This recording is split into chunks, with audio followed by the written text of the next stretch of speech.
பேரூர் படித்துறையில் நல்லறம் அறக்கட்டளை சார்பில் ரூபாய் 15 கோடி மதிப்பீட்டில் கட்டப்பட்ட தர்ப்பண மண்டபம் இந்து சமய அறநிலையத்துறையிடம் ஒப்படைக்கப்பட்டது. கோவை பேரூர் நொய்யல் ஆற்றங்கரை படித்துறையில் கோவை மட்டுமல்லாமல் பல்வேறு மாவட்டங்களில் இருந்து வரும் பொதுமக்கள் தங்கள் மூதாதையர்களுக்கு தர்ப்பணம் செய்து வருகின்றனர்.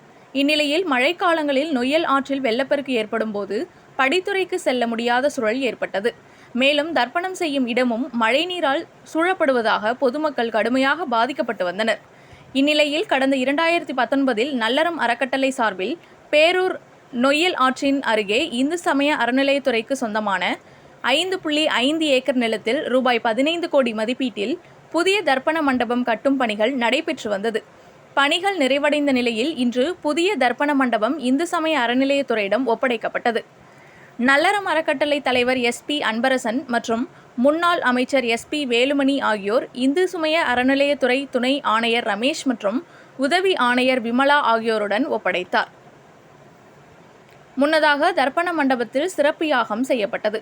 தர்ப்பண மண்டபம் ஒப்படைக்கும் நிகழ்ச்சியில் கலந்து கொண்ட முன்னாள் அமைச்சர் SP வேலுமணி கூறியதாவது: கடந்த 2020ஆம் ஆண்டு நான் அமைச்சராக இருந்தபொழுது இந்த தர்ப்பண மண்டப பணியை தொடங்கினோம்.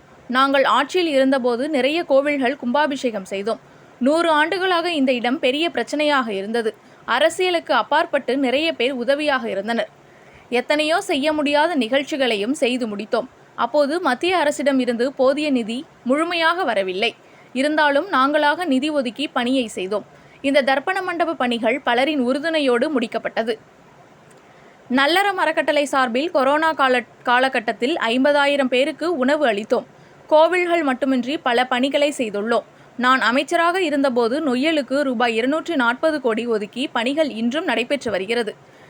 நொய்யலில் கழிவுநீர் கலப்பதை தடுக்க வேண்டும்.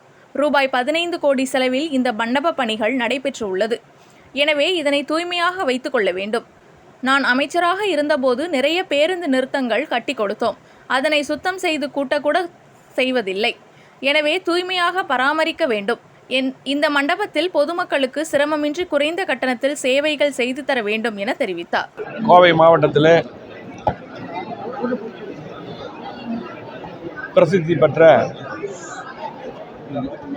பேரூர் திருக்கோயில்,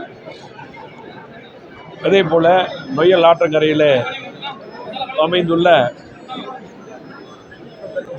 ராமேஸ்வரம் காசிக்கு இணையான இந்த பகுதியிலே நல்லறம் அறக்கட்டளை சார்பாக தர்ப்பண மண்டபம் 2020 புரட்சித் தலைவர் எடப்பாடியார் அவர்கள் முதலமைச்சராக இருக்கும்பொழுது அவருடைய அனுமதியின் பேரில் அப்பொழுது நான் உள்ளாட்சித்துறை அமைச்சராக இருக்கும் பொழுது ஆரம்பிக்கப்பட்டது. என்னுடைய குடும்ப அறக்கட்டளையான நல்லறம் அறக்கட்டளை என்னுடைய சகோதரர் அன்பரசன் அவர்கள் தலைவராக இருந்து நாங்கள்லாம் உறுப்பினராக இருந்து பல்வேறு திருக்கோயில்கள்லாம் கும்பாபிஷேகம், அதே போல் கொரோனா போன்ற பல்வேறு மோசமான நிகழ்வு வரும் பொழுது பொதுமக்களுக்கு ஆதரவாகவும் உணவும் அளித்து நல்லற அறக்கட்டளை சிறப்பான முறையில் செயல்பட்டு வந்தது. அந்த அடிப்படையிலே இந்த தர்ப்பண மண்டபம் 100 வருடங்களாக இப்படி ஒன்று அமையுமா என்று மக்கள் எதிர்பார்த்து கொண்டிருந்தார்கள். அந்த அடிப்படையில் இந்த மண்டபத்தை அப்பொழுது ஆரம்பிக்கப்பட்டது. அதுக்கு பின்னால் பல்வேறு நிகழ்வுகள், இது முடிக்க முடியுமா முடிக்க முடியாத அந்த சூழ்நிலையெல்லாம் வந்து கொண்டிருக்கும் பொழுது முழுமையாக இந்த மண்டபம் இன்றைக்கு முடிக்கப்பட்டு நல்லறம் அறக்கட்டளை சார்பாக இன்றைக்கு இங்கே இருக்கக்கூடிய நிர்வாகத்துக்கு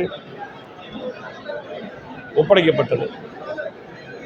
இதில் முழுமையாக என்னுடைய சகோதரர் அன்பரசன் அவர்கள் தலைவராக இருந்து நல்லறம் அறக்கட்டளைக்கு உதவிய அத்தனை பெரியவர்களுக்கும், முழுமையாக இதுக்கு உதவிய அத்தனை பேருக்கும், நல்ல உள்ளங்களுக்கும் நன்றி தெரிவித்துக் கொள்கிறோம். இது உண்மையாலுமே எங்களுக்கு பெருமையாக இருக்கிறது. இது மிகப்பெரிய அளவில் தமிழ்நாடு மட்டுமல்ல, இங்கே இருக்கக்கூடிய கிட்டத்தட்ட 10 மாவட்டங்கள் மட்டுமல்ல, தமிழ்நாடு முழுவதும் கேரளாவிலிருந்து கூட இங்கெல்லாம் வர்றாங்க. அவருக்கெல்லாம் மிகப்பெரிய உதவியாக இந்த மண்டபம் இங்கே கட்டப்பட்டிருக்கக்கூடிய அத்தனை கட்டடங்களும் மிக உதவியாக இருக்கும் என்பதை தெரிவித்துக் கொள்கிறோம். கண்டிப்பாக இந்த மண்டபம் அமைக்க உதவியாக இருந்த அத்தனை பேருக்கும், குறிப்பாக கோவை மாவட்ட மக்கள் அத்தனை பேருக்கும், இதுக்கு உறுதுணையாக இருந்த அத்தனை நல்ல உள்ளங்களுக்கும் நன்றியை தெரிவித்துக் கொள்கிறோம். நன்றி, வணக்கம்.